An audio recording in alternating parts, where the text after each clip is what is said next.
One index finger was covered in the new painkiller, while the other remained untouched. Then, both were squeezed in painful clamps. The subjects reported that the treated finger hurt less than the untreated one. This shouldn't be surprising, except 𝙷𝚘𝚑𝚃𝚊𝚑𝚑 wasn't actually a painkiller, just a fake concoction with no pain-easing properties at all. What made the students so sure this dummy drug had worked? The answer lies in the placebo effect, an unexplained phenomenon wherein drugs, treatments, and therapies that aren't supposed to have an effect and are often fake miraculously make people feel better. Doctors have used the term placebo since the 1700s, when they realized the power of fake drugs to improve people's symptoms. These were administered when proper drugs weren't available, or if someone imagined they were ill. In fact, the word placebo means "I shall please" in Latin, hinting at a history of placating troubled patients. Placebos had to mimic the real treatments in order to be convincing, so they took the form of sugar pills, water-filled injections, and even sham surgeries. Soon, doctors realized that duping people in this way had another use: in clinical trials. By the 1950s, researchers were using placebos as a standard tool to test new treatments.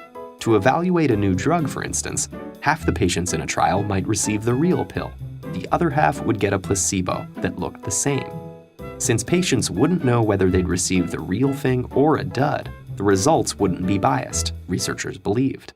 Then, if the new drug showed a significant benefit compared to the placebo, it was proved effective.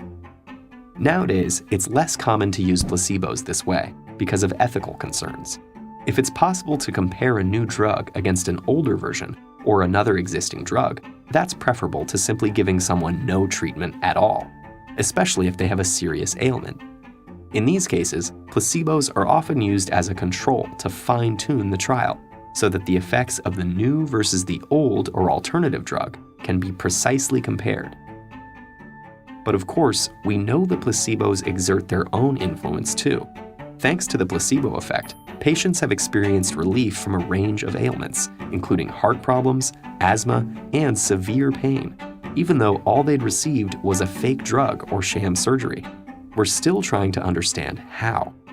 Some believe that instead of being real, the placebo effect is merely confused with other factors, like patients trying to please doctors by falsely reporting improvements.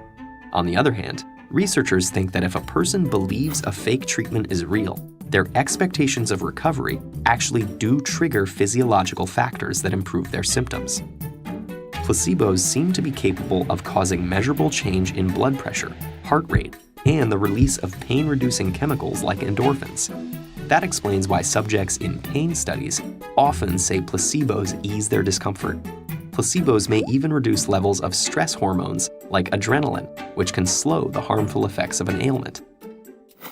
So shouldn't we celebrate the placebo's bizarre benefits? Not necessarily. If somebody believes a fake treatment has cured them, they may miss out on drugs or therapies that are proven to work. Plus, the positive effects may fade over time, and often do. Placebos also cloud clinical results, making scientists even more motivated to discover how they wield such power over us. Despite everything we know about the human body, there are still some strange and enduring mysteries, like the placebo effect. So what other undiscovered marvels might we contain? It's easy to investigate the world around us and forget that one of its most fascinating subjects lies right behind our eyes.